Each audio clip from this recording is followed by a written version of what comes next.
आजचं आपलं सेशन हे 15वं आहे, बरोबर आहे. शेवटचं सेशन आणि 16वं तुमचं असणार आहे, बरोबर. तर गेल्या 14 सेशन मध्ये touch the sky with glory आणि करेज टू कमिटमेंट मधून आपण लॉ इन माय लाईफ वर विचार केला. सो व्हॉट असं म्हणत आपण पॅशन टू ऍक्शन जाणून घेतलं. डेंजरस ऑप्टिमिझमचा प्रत्यय आल्यावर do you have it in you या प्रश्नानं आपल्याला विचार करायला लावला, बरोबर. पण मग आउट ऑफ बॉक्स मध्ये त्याचंही उत्तर आपल्याला मिळालं. सायक्लोन सायक्लिस्टनी एक वेगळीच गती दिली. एन्जॉय द डिस्कम्फर्ट सोबत आपण लाईन ऑफ कंट्रोलची वारी केली. सतरंगीच्या निसर्गाच्या आव्हानांना आयुष्याच्या चढउतारांशी जोडत आपण वाटचाल केली. कळतंय ना, बरोबर. Who is the boss, technology or we, हे कन्फ्युजन दूर करत आपण मनी सेव्ह, स्पेंड और इन्व्हेस्ट इथपर्यंत मजल मारली. आजच्या या शेवटच्या 15व्या सेशन मध्ये वी कॅन, वी विल म्हणत आपण नवीन उमेद घेऊन जाणार आहोत. सगळ्यांना पटलंय? येस. तर या संपूर्ण वाटचालीत मेरा देश मेरी पहचानचा नारा तुम्ही देत होतात. सो अग्रिमहा मम भारत देशः, माय नेशन फर्स्ट हा विचार तुमच्या हृदयात तुम्ही कोरून ठेवला आहे आणि तो निरंतर कोरून ठेवणार. मेरा देश मेरा देश. तर मग आपण आता आपल्या आजच्या अतिथींना बोलवूया. सगळे तयार? ओके. आजचे अतिथी आहेत कर्नल गिरीधर कोले, सेना मेडल. त्यांना आपण बोलवूया. सगळे तयार? टाळ्यांच्या गजरात बोलवू त्यांना.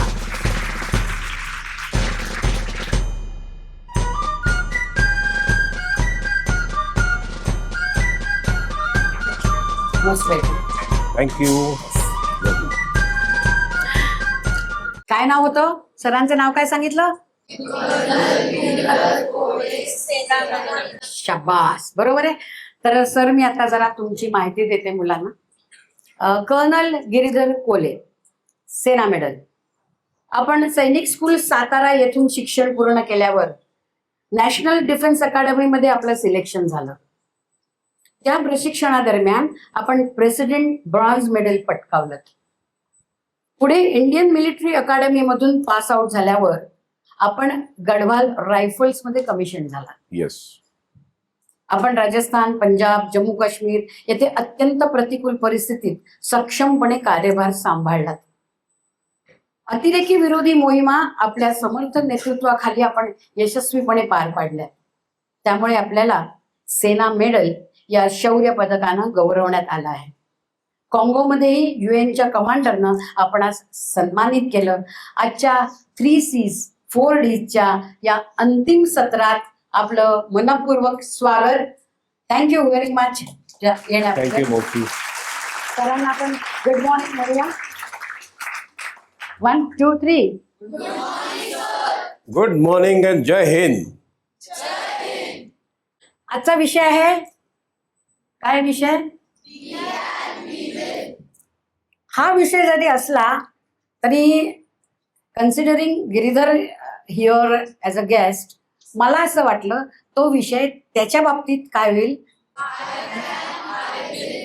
तो मी असा जरा मॉडिफाय केला. कारण आय कॅन आय विल तुझ्यासारखं सांगणारा माणूस फार कमी आहेत आणि ते कशा रीतीने आपण सांगतोय, व्हाय आय सेड सो, हे आपण बघून घेऊया. पुढे जाऊया. तर ही सुरुवात. तू आता लातूरला पोच, साधारण 6 वर्षाचा हो, आणि सांग. ओके. परत एकदा जय हिंद. आणि सुरुवात करतो. मी लातूरच्या एका खेडेगावातनं येतो. ठीक आहे. त्या फोटोग्राफी बद्दल सांगू का मावशी? हा, तू आधी, मी तुला विचार नंतर बोलते, आधी तू आय लास्ट तू लातूरच्या खेडेगावात होतास, बरोबर.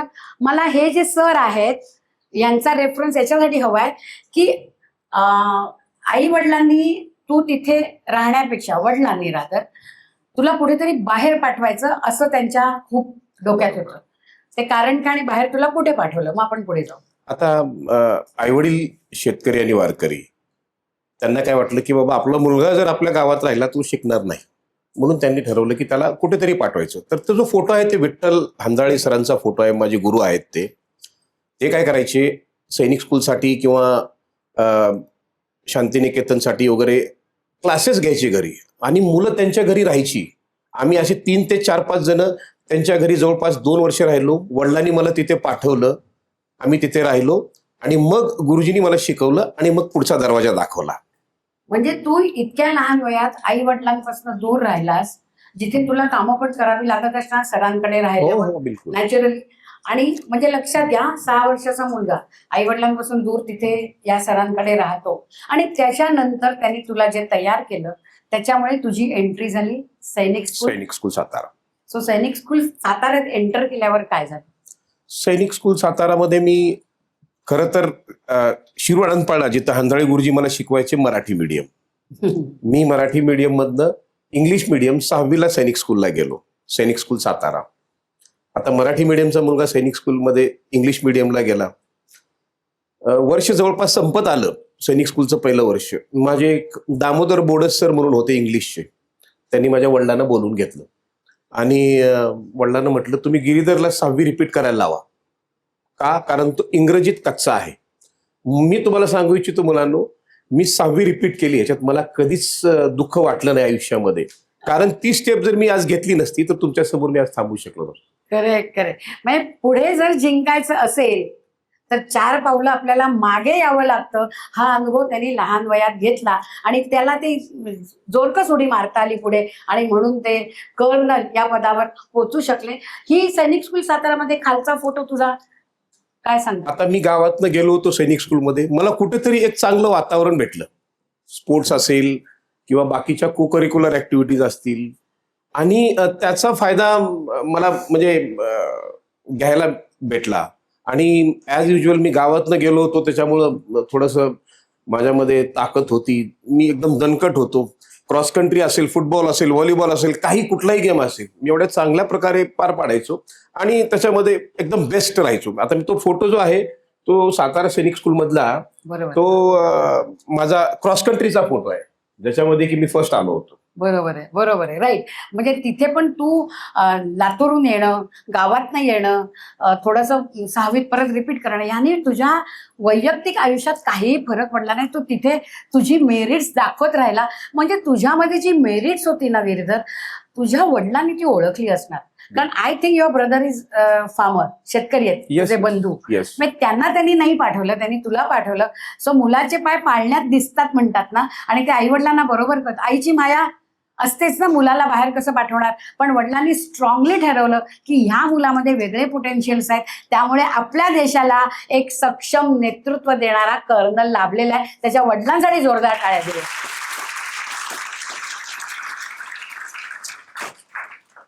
सैनिक स्कूल साताराचं ते लिमिटेड वातावरण सगळं झालं. मला वाटतं बरेचसे मराठीच मुलं तुम्ही तिथे होतात. हो, बऱ्यापैकी सातारामध्ये 100% मुलं मराठी. 100%. सर पण जरा बरेचसे मराठी आहेत तिथे. सर थोडेसे साऊथ इंडियन वगैरे असायचे आणि स्टाफ परमनंट असल्यामुळे तो काही साऊथ इंडियन, काही नॉर्थ इंडियन, काही महाराष्ट्रीयन. पण तुमच्या ह्या ऍक्टिव्हिटीला मी असं ऐकलं की तुझे सर 4 वाजता हजर असायचे, जेव्हा 5 वाजता तुम्ही ऍक्टिव्हिटीला जायचा. अगदी. आमचे शिक्षक आमच्या अगोदर, सपोज आमचं ऍथलेटिक्स मीट असेल किंवा क्रॉस कंट्री असेल तर ते व्यवस्थित आपला ड्रेस वगैरे घालून they should be the first one to be there. गुरुर ब्रह्मा गुरुर विष्णू. एकदम बरोबर आहे. बर, मग तिथून तुला तुझी तिथून जी जम्प झाली ती नॅशनल डिफेन्स काय एनडीए, काय एनडीएचा फुल फॉर्म कुठे आहे ती? नॅशनल डिफेन्स आपल्या जबलपूरला आहे, मद्रासला आहे. मग कुठे आहे ना, जोरात सांगा कुठे आहे नॅशनल डिफेन्स अकॅडमी? हा, खडकवासला सिंहगड रोडला जाताना आपण. बरोबर, राईट. तर तू एनडीए मध्ये जेव्हा गेलास तेव्हा तुला तिथे पण एक ब्रॉन्झ मेडल मिळालं आणि तिथे तुमचं जे ट्रेनिंग होतं ते तुला खडतर वाटलं नाही. तिथे सुद्धा तू तुझे सगळे हाय रँक ठेवत गेलास प्रत्येक कॉम्पिटिशन मध्ये. एनडीएत काय वेगळं होतं? सातारा स्कूल आणि एनडीए असा काही फरक होता का? आता जो मुलगा एनडीए मध्ये जातो किंवा जी मुलगी एनडीए मध्ये जाते वयाच्या 19.5व्या वर्षी, एक गोष्ट लक्षात ठेवायचं, त्याचं करिअर घडलेलं आहे आणि तो एक फर्स्ट क्लास ऑफिसर होणार आहे, गॅझेटेड ऑफिसर. त्याच्यामुळे तो आनंद तर होताच डोक्यामध्ये की बरोबर, आपण वयाच्या 19.5व्या वर्षी आपलं करिअर बनलेलं आहे, करेक्ट. आपण एक फर्स्ट क्लास ऑफिसर झालेलो आहोत. सैनिक स्कूलमधनं जे मी कॅरी केलं होतं, जे काय असेल फिजिकल ऍक्टिव्हिटीज असतील म्हणा किंवा क्रॉस कंट्री असेल, अभ्यास असेल, जे काय असेल ते मी कंटिन्यू करत राहिलो. आणि एक सैनिक स्कूलचं बॅकग्राऊंड असल्यामुळं मला एनडीए मध्ये जास्त त्रास झाला नाही. उलट मी एनडीए मध्ये एक्सेल केलं. आणि जेव्हा 6th टर्म मध्ये तुम्ही पासआउट होता, तुमची मेरिट बनवली जाते. जवळपास 350 त्या बॅचचे विद्यार्थी असतात, कॅडेट्स असतात. आणि त्याच्यामध्ये मी 3रा होतो, 3rd in the order of merit amongst those. त्याच्यामुळे तुम्ही पाहिलं असेल, मला तेव्हाचे chief of army staff Vedprakash Malik यांनी मला प्रेसिडेंट्स ब्रॉन्झ मेडल दिलं होतं, Bronze. परेड ग्राउंड मध्ये परेड चालू असताना. राईट. आणि तुमचं जे ट्रेनिंग होतं त्यातला एक फोटो मी मिळवलेला आहे. हल्ली तुम्ही बघितलं AI किंवा कॅमेरा इतके सुंदर झाले आहेत की मला कोणीतरी परवा असं सांगितलं की पँगॉंग लेक आहे ना लडाखमध्ये, if you are aware, Pangong लेकच्या तिथे त्यांनी अशी एवढी जंप मारली की जवळजवळ तो अर्ध्या आकाशापर्यंत पोहोचला होता. तिथे श्वास घेता येत नाही, तिथे जोरात चाललं तर वाट लागते. त्यांनी तो फोटो काढला, बघ मी किती उंच उडी मारली. मग माझ्या लक्षात आलं हे सब AI, आपण परवा ऐकलं ना, आपल्याला मॅडमनी शिकवलं AI, हा काहीतरी चावटपण आहे माझ्या लक्षात आलं. पण ही जी उडी आहे ही AI ची नाही आहे. ही या जरा मला ह्या उडीबद्दल हवंय, कारण हे असे फोटो हल्ली खूप लोक पाठवत असतात. हे मारण्याच्या मागे काय, what for you did that, ते सांग. आता तुम्ही शेरशाह पिक्चर बघितलाय का? बघितलाय सगळ्यांनी? शेवटी जेव्हा लढाई होते, बंकरमध्ये जातात, एकमेकांना ते मारतात ना. आता एक गोष्ट लक्षात ठेवा, सैनिकाला तो ऑफिसर असो किंवा जवान असो, त्याला त्या शेवटच्या क्षणासाठी म्हणजे हातापायी होईल ह्या क्षणासाठी तयार केलं पाहिजे. आता ती तयारी ट्रेनिंग मध्येच करून घेतली पाहिजे. आता हे जे आम्ही तुम्ही बघताय की मी उडी मारतोय, त्याला आमच्या टर्मिनॉलॉजीमध्ये धावा म्हणतात. धावा हे एक प्रक्रिया आहे, एक ड्रिल आहे, ती तुम्हाला शिकवली जाते. त्याच्यामध्ये की तुम्ही जर दुश्मनच्या जवळ गेलात आणि तुमचे सपोज बुलेट्स वगैरे संपले आहे, तर तुम्ही त्याच्यावरती कसा अटॅक करायचा, असा अटॅक करायचा की त्याला एकदम टेरराईज करून सोडायचं. म्हणजे तो एकदम घाबरून जाईल तुम्हाला बघून. तुम्ही उडी मारणार आणि त्याला एकदम धावा म्हणून त्याच्या अंगावर जाणार, त्याला बुक्की मारणार, तुमचा जे हे असतं बेनट असतं ते तुम्ही मारणार. तो एकदम टेरराईज होऊन जातो, त्याला काहीच लक्षात येत नाही, काहीच कळत नाही. ती ऍक्टिव्हिटी, ती ड्रिल आहे ती. आणि ह्या सगळ्या ह्याच्या ज्या एनडीए मधनं पासआउट होणं आणि एवढ्या म्हणजे चांगल्या 3rd नंबरवरनं पासआउट होणं, या सगळ्याच्या मागे कोणाचं क्रेडिट आहे? मी मगाशी म्हटलं, हे त्यांचे पिताश्री आणि ह्या मातोश्री आहेत. आता त्या नाही आहेत, पण एनडीए मध्ये हा फोटो काढणं हे तुझं ड्रीम असेल, नाही? ड्रीम होतं. आणि हा फोटो मला असं वाटतं तेव्हा बराच पेपरमध्ये आला होता. एक 13 डिसेंबर 1997. बरं, ठीक आहे ना. म्हणजे माझी पासिंग आउट परेड झाली, मला प्रेसिडेंट्स ब्रॉन्झ मेडल भेटलं, खूप आनंद झाला. माझे सगळे जवळपास माझ्या परिवारातले 35 जण पासिंग आउट परेडला होते. ठीक आहे, म्हणजे गावच आल्यासारखा आला होता, कारण तो आनंदाचा क्षण होता आमच्यासाठी. आणि पहिला होता मला वाटतं तुझ्या गावातनं आणि एरियामधनं सुद्धा पहिला म्हणजे प्रेसिडेंट्स ब्रॉन्झ मेडल घेणारा खास करून.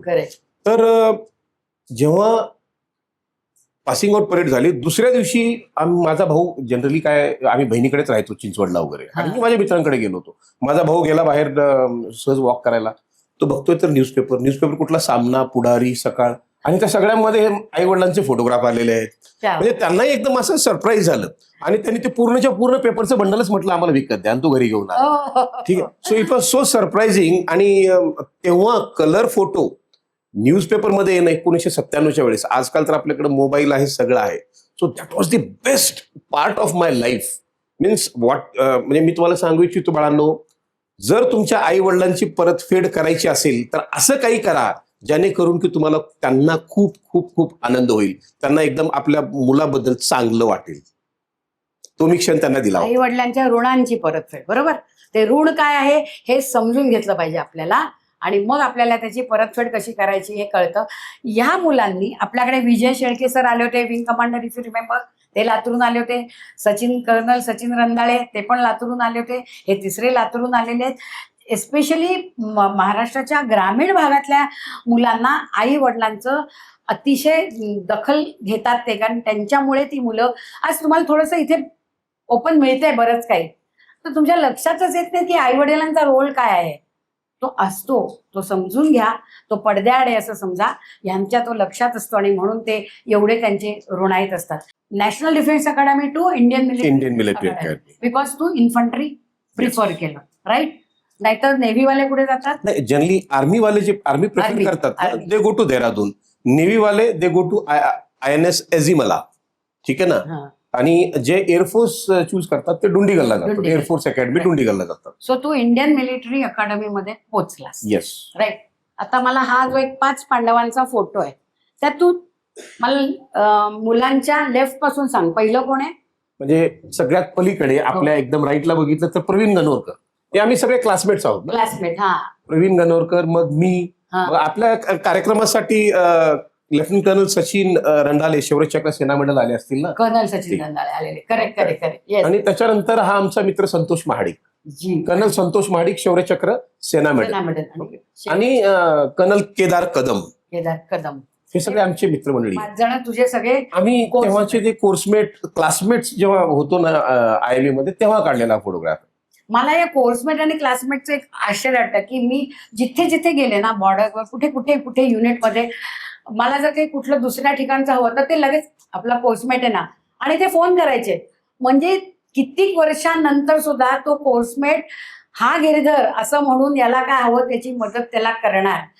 हा जो बॉन्डिंग आहे, आपण हा सतत शिकलोय, बडी स्पिरिट बॉन्डिंग. हे 5 जण एकत्र होते.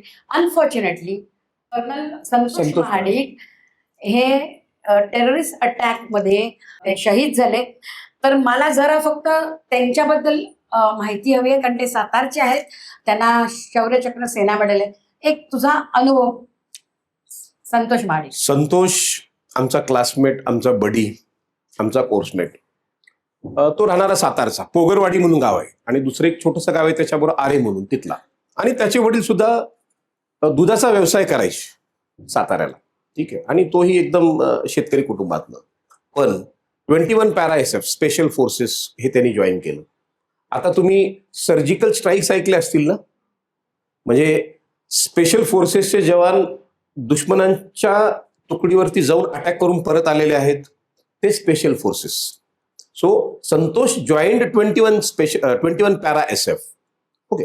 आणि तो जेव्हा नॉर्थ ईस्टमध्ये तैनात होता, नॉर्थ ईस्टमध्ये डिप्लॉय होता, तेव्हा त्यांनी 3 अतिरेक्याला मारल्याबद्दल त्याला सेना मेडल मिळालं होतं, गॅलंट्री अवॉर्ड, सेना मेडल. ओके. त्याच्यानंतर मग तुम्ही ग्रॅज्युएट होत जाता, तो कर्नल झाला. कर्नल असताना तो कुपवाड्यामध्ये डिप्लॉय होता, आणि कुपवाडा म्हणजे काउंटर इन्सर्जन्सी ऑपरेशन्स अगेन्स्ट टेररिस्ट. आणि संतोष महाडिकला अशीच एक बातमी मिळाली होती की ह्या घरात, ह्या जंगलामध्ये अतिरेकी लपलेले आहेत. सो ही लॉन्च्ड अन ऑपरेशन, आणि ते ऑपरेशन जवळपास 6 दिवस चाललं मुलांना. 6 दिवस ते लोक बाहेर होते, जंगलात होते. आणि अचानक 6व्या दिवशी अचानक एक अतिरेकी त्यांच्या समोरनं जवळपास 100 मीटरवरून उठला, आणि त्यांनी अंदाधुंद फायर केली. त्याच्यामध्ये संतोषला गोळी लागली. पण त्यातला एकही अतिरेकी नंतर वाचला नाही, लक्षात ठेवा, ठीक आहे. And for that operation he was awarded शौर्य चक्र.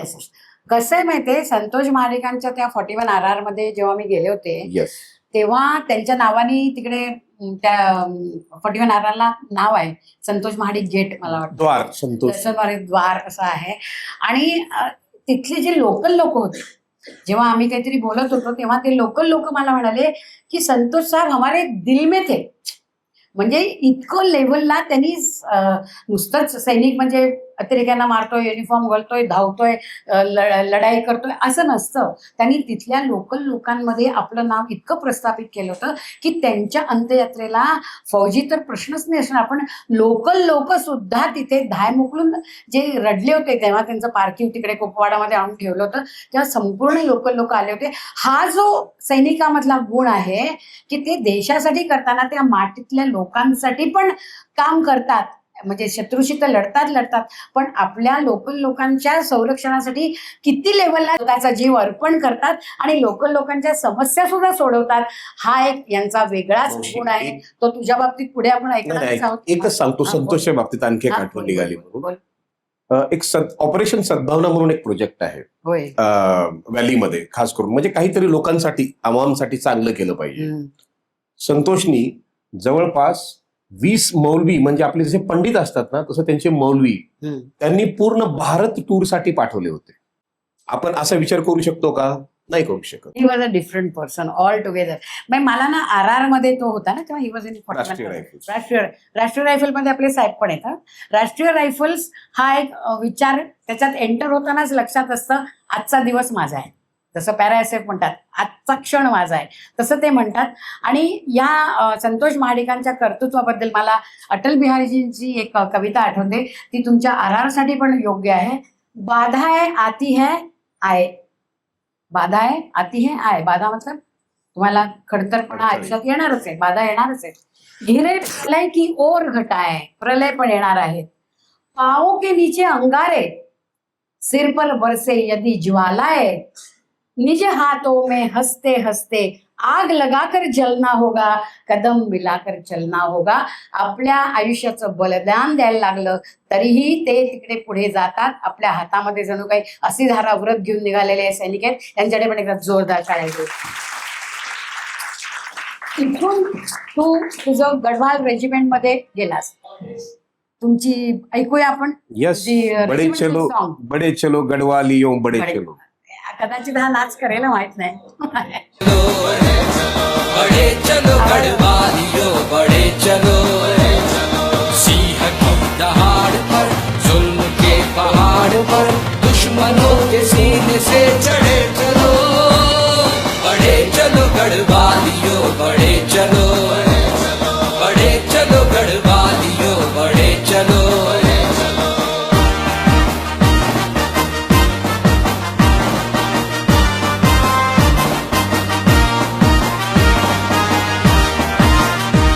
पत्थर जो आए सामने ठोकर से हटा दो, पहाड़ आए सामने सीने से हटा दो.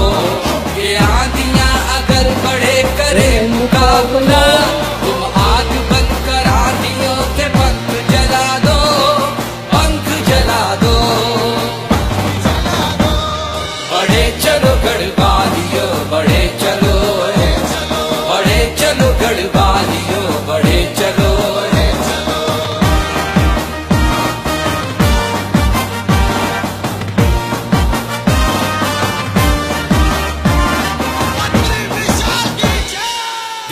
जिगर आंख में ज्वाला भी चाहिए, तलवार चाहिए न कोई ढाल चाहिए. गढ़वालियों के खून में उबाल चाहिए, उबाल चाहिए. बड़े चलो गढ़वालियों बड़े चलो, बड़े चलो गढ़वालियों बड़े चलो. Yes.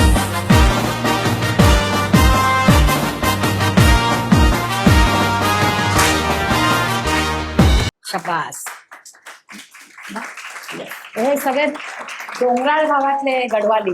मला एक हवंय की तू जेव्हा लेफ्टनंट झालास, आता तू महाराष्ट्रातला, भले तुम्हाला तिकडे इंग्लिश शिकवलं, तुम्हाला हिंदी येत होतं, तुला मराठी येत होतं, पण जेव्हा तुम्ही गढवाल रायफल्स मध्ये जाता है ना, त्यांची जी मुलं आहेत ती गढवाली भाषा बोलणार. येस, मग येस. तुम्हाला लेफ्टनंट झाल्यावर तू लेफ्टनंट म्हणून गेलास, बरोबर? काय असतं पहिलं तुम्हाला तिकडे गेल्यावर?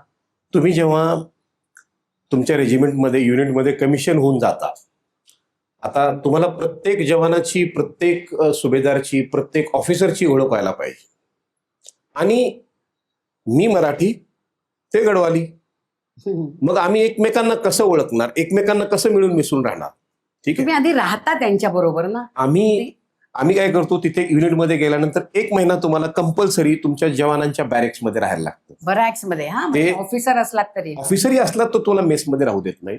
हा. ठीक आहे. तुम्ही 1 महिना कंपल्सरी बॅरेकमध्ये राहायचं आणि तुम्ही जेव्हा सेंटरला जाता ना, मग ते एक ब्राह्मण असतं, गडवाल ब्राह्मण म्हणून. हा. तुम्ही पूर्ण गडवाल प्रदेश फिरून घेता, ओळखून घेता, रस्ते कसे आहेत, एक सर्व्हिसमॅनला भेटता, इथं कोण आहे तिथं कोण आहे सगळं अंडरस्टँड करून घेता. हो, अच्छा. बरं, तू गडवाली भाषा शिकलास? हो हो. कारण मी असं ऐकलंय, जो नेपाळ म्हणजे गोरखांना करतो त्याला नेपाळी यायला लागतं. म्हणजे आपले माणिकशा सर तर गाणी बिणी म्हणायची. Yes yes. प्रत्येक कर्नलला, प्रत्येक ऑफिसरला, आपल्या रेजिमेंटमध्ये जे लोक आहेत त्यामुळे उद्या तुमची जर ट्रान्सफर गुजरातमध्ये झाली तर नोकरीमध्ये, तर तुम्हाला गुजराती आलं पाहिजे असं कोणी तुम्हाला सांगतं का? तुमची जर मद्रासला गेली तर तुम्ही तमिळ शिकलं पाहिजे अशी जबाबदारी आपल्याकडे नसते.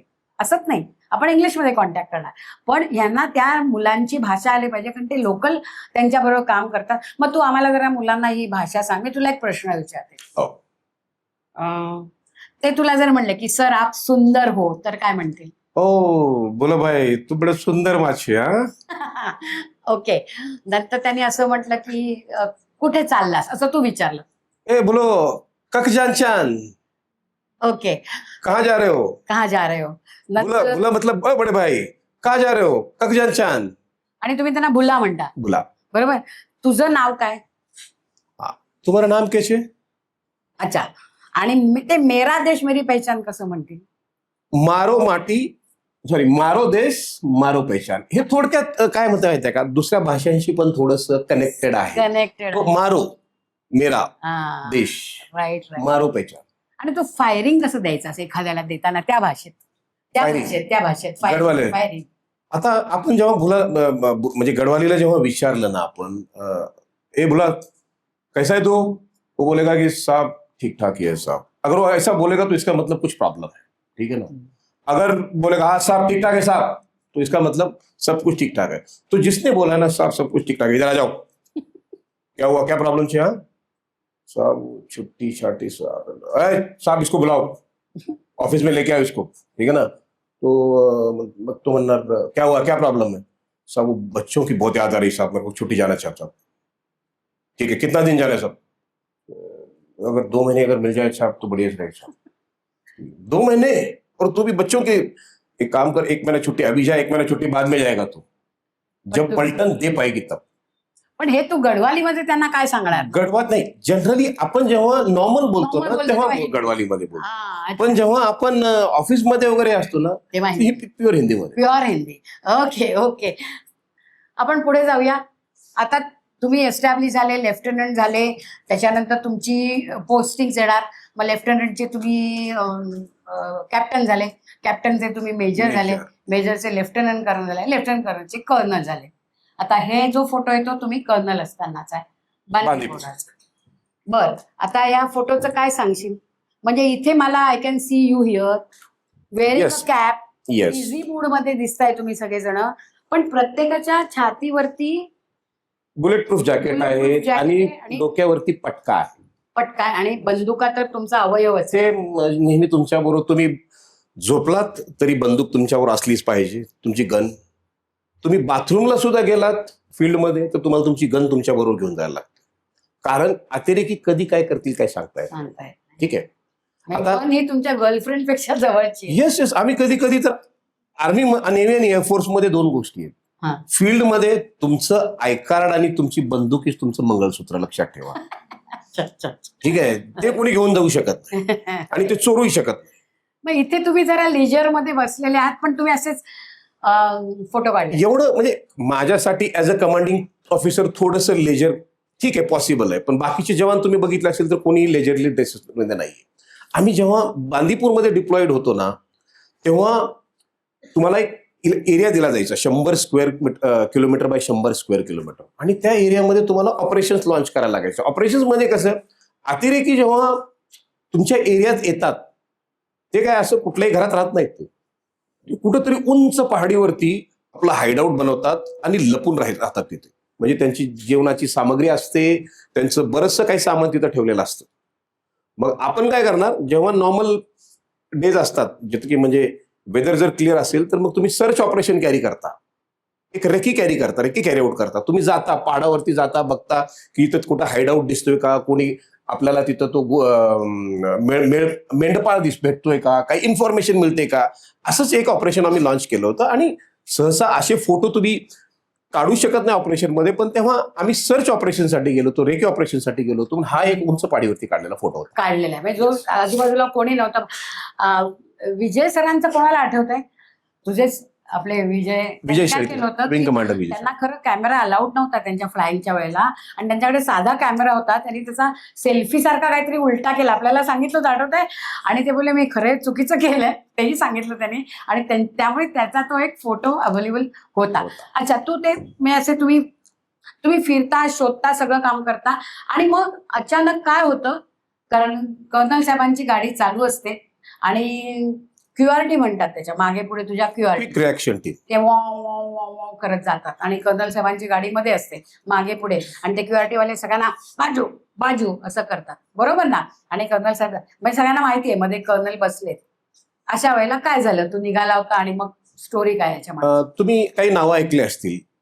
शेरच्या पिक्चर जर तुम्ही बघितलाय तर कुपवाडा, बांदीपूर, सोपोर, मानसबल ही नावं ऐकलीत ना. ही सगळी नावं तुम्ही आता ह्या पिक्चरमध्ये ऐकलीत. ह्या नावामध्ये ह्या गावामध्ये अतिरेकी मोठ्या प्रमाणात असतात, लक्षात ठेवा. आणि आता अतिरेक कमी झाला असला तर तिथले काही मुलं चुकीच्या मार्गावर जाऊन काय करतात, दगडफेक करायची. कोणावर दगडफेक करायची? आर्मीवाल्यावरती किंवा सीआरपीएफ वाल्यावरती करायची. माझी गाडी बांदीपूर टाउन मधून जात होती. मला आठवते गुलशन चौक एक जागा होती. माझ्या गाडीवरती दगड आले. मी माझ्या क्यूआरटीला फक्त एकच हे असायचं की फक्त फोटो कॅमेरा ऑन ठेवायचा आणि फोटो घ्यायचा, बाकी हम बाद में देख लेंगे. म्हणजे जे स्टोन पेल्टिंग करणार त्यांचे फक्त फोटो घ्यायचे. आपण नंतर त्यांची कुंडली काढूयात, सगळं त्यांना बघूयात, काय प्रॉब्लेम नाही. ठीक आहे. मी गेलो एका कंपनी ऑपरेटिंग बेसमध्ये जात होतो. त्या फोटोमध्ये तुम्हाला एक इकडे ऑफिसर दिसतो, इथे मेजर रघु म्हणून. ठीक आहे. मेजर आता मी त्याला काही सांगितलं नव्हतं की रघु मेरे गाडी के ऊपर पत्थर आए हैं, पण त्यांनीच मला फोन केला का अर्ध्या तासानी, म्हणे सर आप मेरे कंपनी ऑपरेटिंग बेस में आ जाना जाते वक्त वापस, थोड़ा आपको कोई लोग मिलने के लिए आए. मैं बोला ठीक है, मैं जाता हूँ अभी. मी जेव्हा साधारण 6:30-7 वाजता त्याच्या कंपनी ऑपरेटिंग बेसमध्ये गेलो ना, बांदीपूर मधली सगळी मुलं तिथं त्या सीओबी मध्ये कंपनी ऑपरेटिंग बेसमध्ये होती.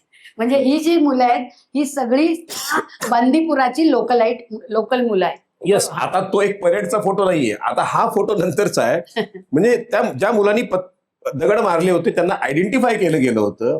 आणि आता आम्ही त्यांना समजावून सांगतोय, अरे बाळांनो असं करू नका. तुम्ही जर असं केलात तर तुमचं पूर्ण आयुष्य वाया जाणार. का? कारण तर तुम्हाला पोलीस पकडतील, तुमच्यावरती FIR होईल, त्याच्यानंतर काहीच होऊ शकत नाही. आम्ही त्यांना समजावून सांगतोय की बच्चा ऐसा मत करो. कारण काय, ती आपलीच मुलं आहेत. Jammu and Kashmir is part of India आणि ही आपलीच मुलं आहेत. आपणच ह्या मुलांना चांगल्या मार्गावरती पाठवलं पाहिजे. म्हणून मी त्यांना सांगतोय की बाळांनो परत असं करू नका, तुम्ही चांगल्या मार्गावरती या. तुम्हाला माझ्याकडनं किंवा आमच्याकडनं कोणाकडनं काही मदत हवी असेल ना, तुम्हाला 100% मिळेल. म्हणजे तुम्ही त्या काश्मीरच्या मुलांची एवढं प्रेमाने त्यांनी दगड मारलेत तरी तुम्ही त्यांच्याशी प्रेमाने समजून घेऊन की ती भटकलेली मुलं आहेत. म्हणजे मला ह्याचीच गंमत वाटते. एक हात उचलला असता, साहेबांचा हात कधी शेक हँड केला तर तुम्हाला कळेल काय आहे. तो बसला असता तर हे खाली बसतील मुलं, असं झालं असतं. पण त्यांनी ते हात उचलला नाही. आजकालच्या समाजात गिरधर मला असं जाणवतं की ज्याच्या मनात आहे तो दुसऱ्याला मारतोय. काही नुसतं गाडी टच झाली उतरून झोडून काढला, जरा काहीतरी कोणीतरी रिव्हर्स घेताना आलं मारलं. म्हणजे आपला हात हा कोणावरही उगारायला आहे असं जे झालेलं आहे. आणि तुम्ही सैनिक ज्याला ट्रेनिंग आहे, ज्याला राग आला तर तो काही करू शकतो, पण कसा कंट्रोल करतो? संस्कार आहेत. कधी आपली बंदूक मारायची नाही हा त्यांना संस्कार आहे. कधी हात उचलायचा नाही हा संस्कार आहे. बंदूक चालवायचं नुसतं शिक्षण मिळून चालत नाही, मग ठोठो करणार माणूस, पण ती कधी नाही चालवायची हा संस्कार ह्यांनी कॅरी केला. आणि हा आपल्या सगळ्या खालच्या जवानापर्यंत तो त्यांनी पोहोचवला. आणि मग ह्या मुलांशी तुझी दोस्ती झाली. Yes, right. कारण मला गंमत तीच वाटते की ह्या मुलांची दोस्ती करणं का गरजेचं असतं, कारण शेवटी कदाचित ह्यातनं कोणीतरी एखादा इन्फॉर्मेट होऊ शकतो, असं काय आहे का? नाही म्हणजे कसं आहे मावशी, जर त्यांना जर माहिती असेल ना आणि ते मुलं जर आपल्याला लॉयल असतील ना, 100% येऊन पहिलं आपल्याला सांगतात ते. आणि इन्फॉर्मेशन पेक्षा त्या मुलांना थोडंसं गायडन्स देणं बरोबर. हे थोडक्यात आमच्यासाठी तेव्हा महत्वाचं असायचं, कारण हे फ्युचर जनरेशन आहे, लक्षात ठेवा. हे हे पूर्ण तुम्ही नेपाळमध्ये काय झालंय ते बघितलं असणार. हेच मुलं पूर्ण नकाशा बदलू शकतात, हेच मुलं पूर्ण सिच्युएशन बदलू शकतात. त्याच्यामुळे आम्ही यांच्यावरती कॉन्सन्ट्रेट करतो. आणि ह्या तू अँटी टेररिस्ट ऍक्टिव्हिटीज म्हणालास, तर मला नेहमी असं वाटतं की अँटी टेररिस्ट ऍक्टिव्हिटीमध्ये दोन गोष्टी आहेत. तो जो टेररिस्ट आहे ना, म्हणजे हे आपल्या सचिन ने सांगितलं होतं मला, रंधाळेने, की टेररिस्ट आहे तो फॉर्मलेस आहे, तो कधी बुरखा पण घालून येतो, तो कसाही येतो, कुठून येतो, he is a formless, whereas we are in uniform, a soldier. ते इनव्हिजिबल आहेत, ते कुठेही दडलेले आहेत, कुठे काय. हे लोक तिथे गाड्या घेऊन फिरतात, लोकांना ते दिसतात, so they are very much visible. बरोबर. लॉलेस, त्यांना काही लॉच्या करायचं नाहीये, any time they can do anything. हे त्या लॉ मध्ये बांधलेले आहेत. आणि शेवटचं, त्यांना फ्रीडम आहे कसंही वागायचा, पण ह्यांना बंधन आहेत काय नाही करायचं. आता हा किती मोठा फरक आपल्या या सैनिकांना ज्यांच्यामध्ये राहायचंय ते डोकं शांत ठेवून जेव्हा वागावं लागतं ना, हॅट्स ऑफ टू यू. मला खरोखर आश्चर्य वाटतं की हा जो पेशन्स शिकण्यासाठी ना, हा तुमच्या पिढीने पुढे घ्या. कारण आजकाल तुम्ही थोडे थोडे पुढे मोठे जाल तेव्हा हे पेशन्स जो संपलाय आणि मनाला येईल तसं वागतंय, हे वागून चालणार नाही. थोडंसं आपल्या या सैनिकांकडनं आपण शिकलं पाहिजे. आणि टेररिस्ट अटॅकसाठी जाणं, मला वाटतं मी एक व्हिडिओ सांगते, मग आपण त्याच्यावर बोलूया. आता व्हिडिओ आहे नाही, आधी तू हे सांग बरं जरा मला. हा, जसं मी तुम्हाला सांगितलं की बांदीपूरमध्ये कमांडिंग ऑफिसर होतो. आता बांदीपूरमध्ये तुम्हाला ती 100 स्क्वेअर मीटर बाय 100 स्क्वेअर किलोमीटरची जागा दिली जाते. त्याच्यामध्ये तुमचे मग फक्त एक बेस असतो, मेन बेस. त्याच्यानंतर मग एक जवळपास 10 किलोमीटरवरती तुमची एक कंपनी असते, त्याला कंपनी ऑपरेटिंग बेस म्हणतात. आणि त्याच्या पुढे मग ती कंपनी आपल्या वेगवेगळ्या प्लटून्स पाठवते. बरं. आता वातावरण, कधी पाऊस आहे, कधी वारा आहे, कधी बर्फ आहे. बरोबर. मी ऍज अ कमांडिंग ऑफिसर माझ्या फक्त बेसमध्ये किंवा हेडक्वार्टरमध्ये राहू शकत नाही, लक्षात ठेवा. मला माझ्या कुठलाही, म्हणजे पाऊस असो, वारा असो, बर्फ असो, मला एक ना एक दिवस आठवड्यातनं जाऊन माझ्या कंपनी ऑपरेटिंग बेसमध्ये जाऊन मुलांच्या सोबत राहायला लागतं, त्यांच्यासोबत जेवायला लागतं, त्यांच्यासोबत फॉर्मल इंटरॅक्शन करायला लागतं. कोणाला काही प्रॉब्लेम्स आहेत का, कंपनी कमांडरला काही त्रास आहे का, सगळं, म्हणजे I have to interact with everybody and try to understand their mind and motivate them for the operations. कारण ते बटालियन हेडक्वार्टर पासून दूर आहेत. तर हे आमचं एक म्हणजे कंपनी ऑपरेटिंग बेस आहे. ठीक आहे. आणि त्याच्यामध्ये मी एकदा व्हिजिटला गेलो होतो, तेव्हा बर्फ पडला होता. तो मेरे जवान बोले साहब आज एक फोटो खींचना आपके साथ. मला ठीक आहे, बढिया, याद राहतीये ना. ओके. दुसरा फोटो आहे पलीकडचा. मला तुम्हाला सांगायचं बाळांनो, आम्ही आमच्या मुलांना, आमच्या जवानांना मोटिवेट करण्यासाठी आपला जो तिरंगा आहे ना, तो प्रत्येक पोस्टमध्ये तर असतोच असतो, तो झेंडा लहरत असतो. पण आम्हाला जिथे जागा मिळेल ना, तिथे आम्ही आपला तिरंगा पेंट करतो, ज्याने करून की तुम्हाला नेहमी तुमच्या देशाची आठवण येईल. तुम्हाला नक्कीच वाटेल की आपणच आपल्या देशासाठी काहीतरी केलं पाहिजे. That is what it is. शबास. एक commanding officer like a father असतो, है ना. Yes, yes. फादर, त्याला प्रत्येक जवानाच्या घरात सुद्धा काय होतं ते माहिती आहे. आणि एक सुभेदार मेजर असतात, जे जवानांचे सिनियर, त्यांना मदर म्हणतात, की ते थोडेसे सॉफ्टली त्यांच्याशी बोलू शकतात. पण हा रिस्पॉन्सिबिलिटी घेणारा कर्नल साहेब असतो. आणि ह्याच्यासाठी म्हणजे तुम्ही कोणासाठी मराल असं जर त्यांना विचारलं ना, तर everybody gives answer, we will die for our commanding officer and पलटन की इज्जत. सो या कमांडिंग ऑफिसरसाठी एकदा जोरदार टाळ्या दिल्या.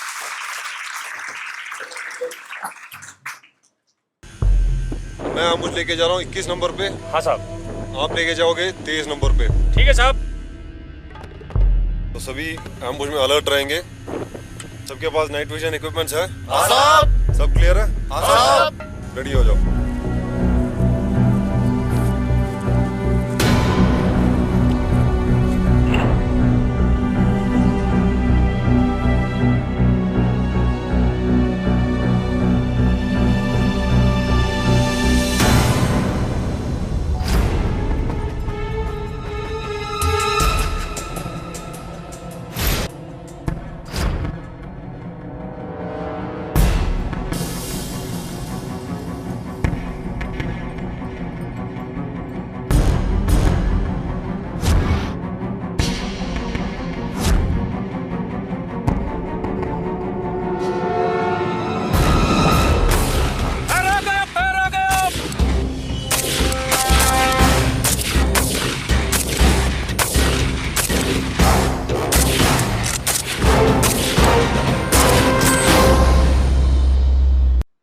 आता हा जो मी व्हिडिओ दाखवला, नाईट विजन, नंतर ते असं असं करून एकमेकांना सांगतात, तू म्हणला मोटिवेट करतो, म्हणजे हे जंगलात जाणं आहे.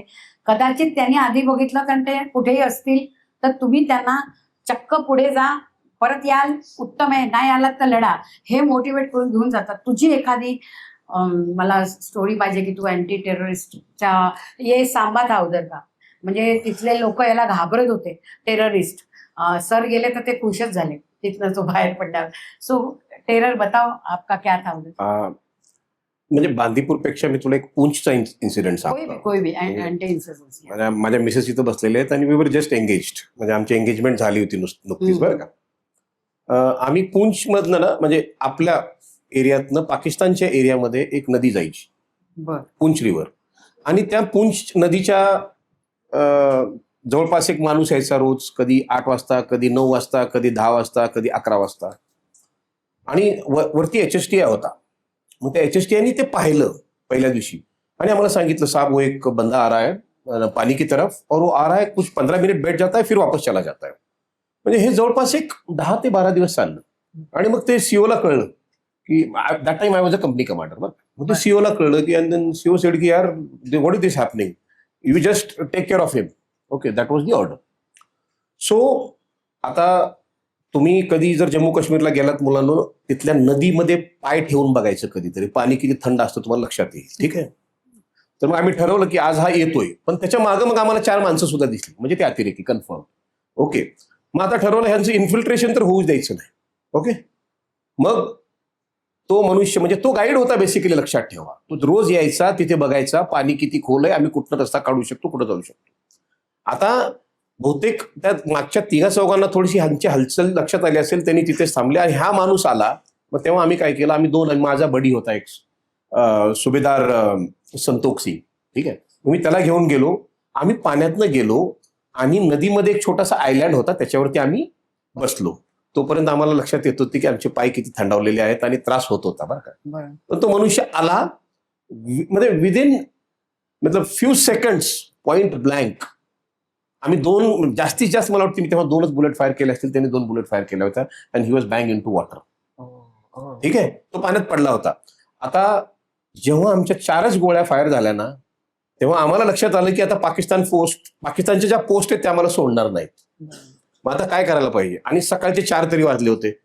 6 वाजेपर्यंत जर तुम्ही तिथे झोपलेले असणार तर तुम्हाला 6 वाजता नंतर ते थोडासा उजेड झाला ना, म्हणजे प्रकाश झाला की तुम्हाला ते पॉइंट ब्लँक घेणार. ठीक आहे, म्हणून त्याची डेड बॉडी सुद्धा घ्यायची होती आम्हाला बाहेर, आणि तिथनं आम्हाला एक्झिट सुद्धा व्हायचं होतं. परत पाण्यामध्ये जाऊन त्याची डेड बॉडी आम्ही आमच्या COB मध्ये टाकून, म्हणजे हा माझा पहिला इन्सिडेंट होता. And we recovered a grenade from his pocket. अच्छा, म्हणजे जे त्यांनी आणि भरपूर नुकसान केलं असतं ते ह्यांच्या सतर्कतेमुळे त्यांनी तिथे वाचवलेलं आहे. अशा अनंत गोष्टी ही मुलं करत असतात. अँटी इन्सर्जन्सी म्हणणं सोपं आहे, वाक्य शब्द 2 आहेत ते, पण त्याच्या मागे किती अभ्यास आणि किती जण त्याच्या मागे असतात हे आपल्याला कळलेलं आहे. म्हणून म्हटलं की ह्या सगळ्या मुलांसाठी आपण एका जोरदार टाळ्या दिल्याच पाहिजे की जे माझं भावनाओं से कर्तव्य ऊंचा, मैं सीना तान कर जाऊंगा, जो भी है देखा जाएगा, ही जी वृत्ती आहे त्याला आपण कसं वागायचं आपण ठरवलेलं आहे. आपण चांगले वागलो की त्यांना ते करण्यात किती आनंद होत असेल. या चांगल्या मुलांसाठी आम्ही आज आमचा प्राणपण पणाला लावतोय. लक्षात आलं. हा, अभी ये क्या हुआ था. ओके, हे 2 फोटो ना खूप छान आहेत मावशी. दोन्ही बांदीपूरचे आहेत बरं का. बांदीपूर. आणि काय होतं, तुम्हाला जेव्हा खबर मिळते ना की टेररिस्ट इस घर में बैठे या इस जंगल में छुपे हुए हैं, तर मग कुणी असं 5 ते 10 जवान मिळून ऑपरेशन कधीच लॉन्च करत नाहीत किंवा कधीच त्यांना मारायला जात नाहीत. का? कारण आपण एका साईडने केल्यानंतर ते दुसऱ्या साईडने निघून जाऊ शकतात ना. So it has to be a very well planned operation. आणि असा मला एक इनपुट होता, खबर होती की 3 अतिरेकी ह्या घरामध्ये इस गाव में छुपे हुए. मग जेव्हा ती खबर मिळते ना, जेव्हा तुम्हाला ती बातमी मिळते, मग तुम्ही काय करता, ऑपरेशन लॉन्च करता. आता ह्या ऑपरेशनमध्ये जवळपास 2-3 युनिट सामील होतात. म्हणजे जवळपास 3 अतिरेक्याला मारण्यासाठी 700 ते 800 जवान आणि ऑफिसर्स हे तिथे कामाला लागतात. लक्षात ठेवा, it is not so easy. आता तुम्ही पाहिलं जर या फोटोमध्ये ते टेरेन बघा किती, म्हणजे एका ठिकाणाहून दुसऱ्या ठिकाणी 1 किलोमीटर जायला तुम्हाला जवळपास 1-1.5 तास लागतो, एवढी चढाई असतो. बरोबर. आणि आम्ही ते ऑपरेशन लॉन्च केलं होतं. आणि तो उजवीकडचा जो फोटो आहे, पलीकडच्या साईडला मी येतोय, माझे कमांडर म्हणजे ब्रिगेड कमांडर ब्रिगेडियर जोशी ते वरती थांबले होते व्हॅन्टेज पॉईंट वरती. आणि ते म्हणत he was receiving us. We had finish the operation. एक अतिरेकी आमच्या युनिटनी मारला होता आणि 2 अतिरेकी दुसऱ्या युनिटने मारले होते. So we were climbing up and we were saying की sir we have done the needful. हा तुझा सरांना इशारा आहे. Yes, sir. yes. We have done करते the- आहे. Everything क्या is under बात. control. त्यामुळे त्याच्या चेहऱ्यावरती किती आनंद आहे. आणि ही सगळी तुझी टीम ती माझी टीम जी ऑपरेशन मध्ये होती ती. की जी याच्या एका शब्दावर काही करायला तयार आहेत. ते जंगल बघा, ते डोंगर बघा, ते जाणं बघा, हा बर्फ बघा. आयुष्यात रेती असो, जंगल असो, डोंगर असो, पाणी असो, काय मग अशी गार पाण्यातनं गेले, ह्या सगळ्या गोष्टी माणूस सहन करू शकतो जर तो सैनिकाची वर्दी घालतो. असं झालंय हल्ली. असं वाटतं की ती वर्दीच फक्त काम करू शकते. मी काय म्हणलं, we are all soldiers without uniform. हे तुम्ही लक्षात ठेवा. हे विथ युनिफॉर्म त्यांनी जे केलेलं आहे, या सगळ्या गोष्टी. हा तू बर्फात उभा आहेस, पुढे काय बघू. आता मला सांग, याच्यात मला हवंय तुम्हाला पटकन दाखवायचंय. ते तू तिथे पोहोचला होता, परत terrorist. That was again anti terrorist operation. आम्हाला एक इनपुट मिळाला होता की बाबा अतिरेकी पाकिस्तान पोस्टवरनं खाली उतरलेले आहेत आणि आम्हाला जनरली माहिती होती ती कुठल्या एरियात येणार. मग आपण काय करतो, इमिजिएटली ऑपरेशन लॉन्च करतो आणि जाऊन तिथे आपली जागा आपण ठेवून बसून तिथे जाऊन बसतो आपण आणि वाट बघतो अतिरेकी येण्याची. पण अनफॉर्च्युनेटली ते अतिरेकी आले नाहीत. कदाचित त्यांनी दुसरा रस्ता घेतला असेल किंवा ती परत गेले बरं का. पण ऑपरेशन आम्ही कॉल ऑफ करत नाही. ते ऑपरेशन जवळपास 4 ते 5 दिवस चालत राहतं. आणि पहिले 2-3 दिवस तुम्ही जेवण बनवू शकत नाही, काहीच करू शकत नाही. गुड और शक्करपारा इज युअर. शंकरपाळे असतात ना, गुळ आणि शंकरपाळे हे तुमचं अन्न असतं 4 दिवस. 4 दिवस. कारण काय असेल माहिती आहे मला. असं वाटतं की धूरवीर आला, ते वरती लपले तर त्यांना कळेल इथे माणसं आली आहेत. म्हणजे आपली आयडेंटिटी कळू नये म्हणून ते खिशात असलेले गुळ. आपण 1 दिवस गुळ आणि शंकरपाळे खाऊन बघूया आपल्याला कसं वाटतं. पूर्ण दिवस ट्राय करायचं का एकदा. किलोभर नाही खायचे, खिशात असतात ते एक ते चघळून नाही खातात. ते तुम्हाला कळलं. तुमचा क्वार्टर मास्टर जेव्हा बनवून देतो ना, छोटेसे पॅकेटच बघून Packet. देतो. कारण तुम्ही 1-1 किलो कुठं वरती जंगलात घेऊन जाणार, घेऊन ते जा. ओझं होतं ना तुमच्यावर. राईट. आणि नंतर तुम्ही चहा पिता. हा खालचे फोटो, मला असं वाटतं हे फोटो दिसत आहेत तुम्हाला याच्या हातात. हा का काढला असेल माहित नाही. आपण पुढे जाऊया. हा फोटो काय, त्याला काय दाखवायचंय, याच्यातनं आपण काय समजणार आहोत. थोडासा तिला व्हिडिओ दिसेल. आवाज. हा. चलो पतले कर लो आप थोड़ी मांग रहे हो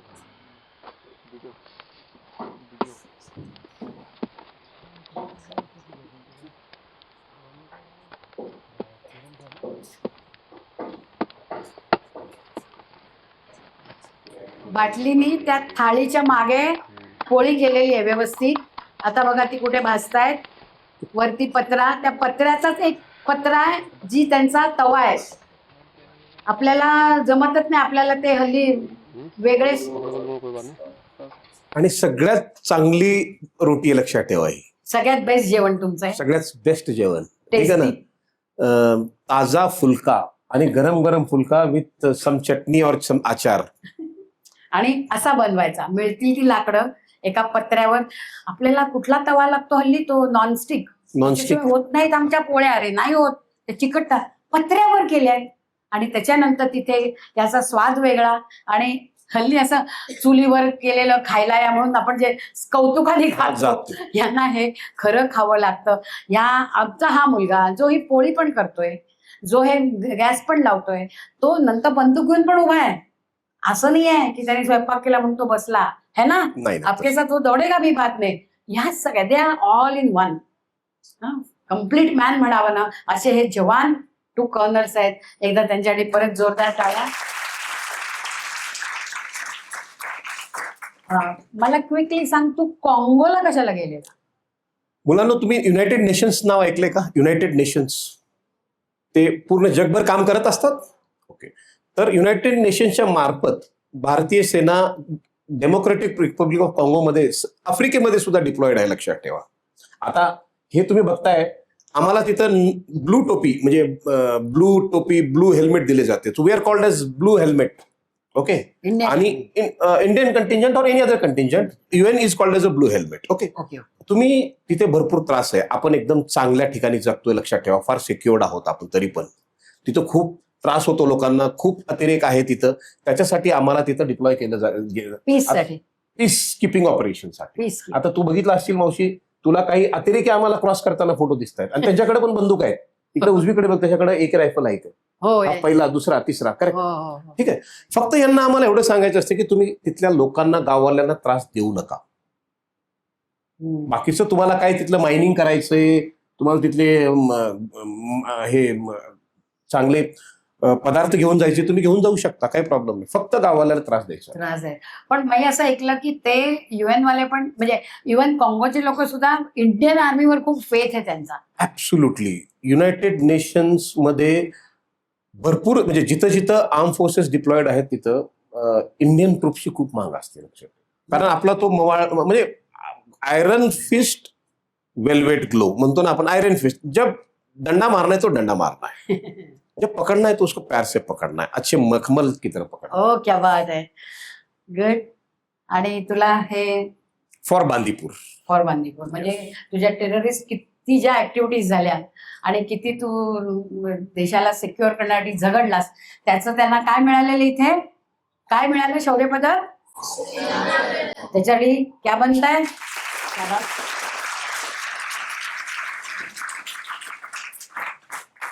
सो आपण आज आता सरांकडनं सगळं ऐकलं आहे. आता मला फक्त एवढंच सांगायचं की तुला काही 1 मिनिट मुलांना मेसेज द्यायचा, म्हणजे मग मी कन्क्लूड करते. तुला काही सांगायचं आहे मुलांना. मुलांनो, आता मी जास्त भावनावश नव्हता, तुम्हाला एक लाईक आयरन फिस्ट तुम्हाला एक मी आता गोष्ट सांगणार आहे, लक्षात ठेवा. तुमचं वय आहे, तुमचं वय आहे काय डिसाईड करण्याचं. तुम्ही डॉक्टर बनू शकता का, बनू शकता की नाही, सैनिक बनू शकता का. Then you have to decide, yes I can. Okay. आणि त्याच्यासाठी तुम्हाला मेहनत घ्यायला लागेल, त्याच्यासाठी तुम्हाला कष्ट करायला लागतील. फक्त तुमच्याकडे मोबाईल आहे का, मोटरसायकल आहे का, नाही. मग ह्या गोष्टी तुमच्याकडे नाही तर तुमच्याकडे काय आहे, मन आणि मेंदू, बुद्धी. बुद्धी. त्याच्या बेसिसवरती तुम्ही डिसाईड केलं पाहिजे, yes I will, I can be a doctor, I can be a soldier, I can be a scientist, and for that I have got a brain, I have got a mind, I have got a heart. Yes, I will. Thank you very much, Maushi. शाबास, great, thank you. तू थोडा बसू शकतो एक chair. It's okay. उभा राहशील. Yes. हा, okay. तर मला फक्त नाही, येईल स्टँड हिअर, डोंट वरी. मला तुम्हा मुलांना आता 2 गोष्टी सांगायच्या. आज आपलं हे आता लास्ट सेशन आहे. आपण मजा केली 15 सेशन. मी तर खूप केली, तुम्हाला माहिती नाही तुम्ही केलीत की नाही, केलीत की नाही केलीत. शाबास. आता त्याच्यात मला तुम्हाला एवढंच सांगायचं की always do this.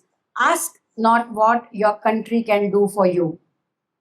Ask not what your country can do for you, ask what you can do for your country. हे कायमचं तुम्ही तुमच्या लक्षात ठेवाल.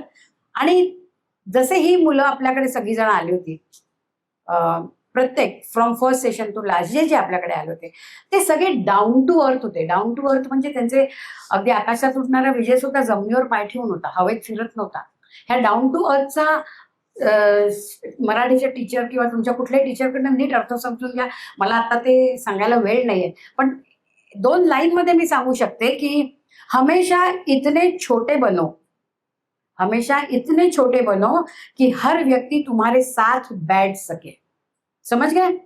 हमेशा इतने छोटे बनो कि हर व्यक्ति तुम्हारे साथ बैठ सके और अपने कर्तृत्व से इतना बड़ा बनो कि जब तुम उठो तो कोई बैठ ना सके.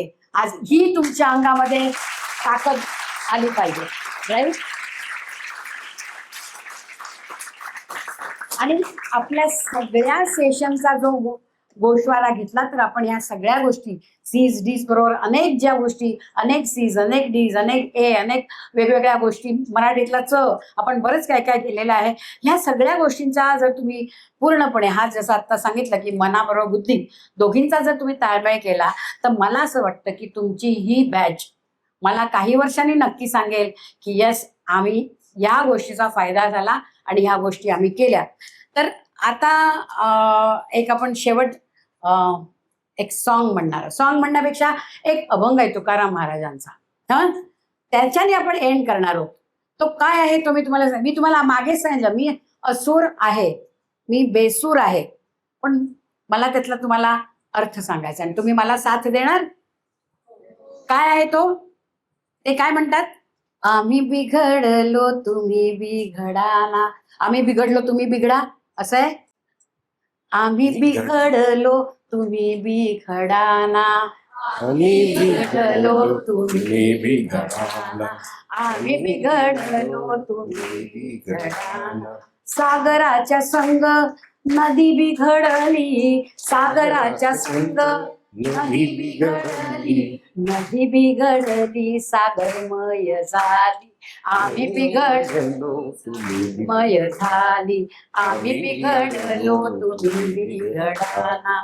परीस जर लोहाला लागलं तर लोखंड सोनं होतं, राहू दे टाळ्या, सोनं होतं. तर ते हा परिसाचा अर्थ आहे. परिसाच्या संग लोह बिघडलं, संग लोह बिघडलं, लोह बिघडलं सुवर्णमय झालं. लोह बिघडलं सुवर्णमय झालं. आम्ही बिघडलो तुम्ही बिघडाना. आम्ही बिघडलो तुम्ही बिघडाना. मेरा देश मेरी पहचान हम कर रहे थे, मेरा देश मेरी पहचान हम कह रहे थे. या मीटर मध्ये यायला आपण त्याला MDMP करूया. मेरा देश मेरी पहचान, राईट. MDMP संघ आम्ही बिघडलो, आम्ही बिघडलो. MDMP संघ आम्ही बिघडलो, संग आम्ही बिघडलो. आम्ही बिघडलो राष्ट्रमय झालो. आम्ही बिघडलो राष्ट्रमय झालो. आम्ही बिघडलो तुम्ही बिघडाना. आम्ही बिघडलो तुम्ही बिघडाना. मेरा देश मेरी पहचान, मेरा देश मेरी पहचान, मेरा देश. मेरी पहचान. भारत माता की, भारत माता की, भारत माता की. जय Hind. If one can do, if no one can do, Jai Hind.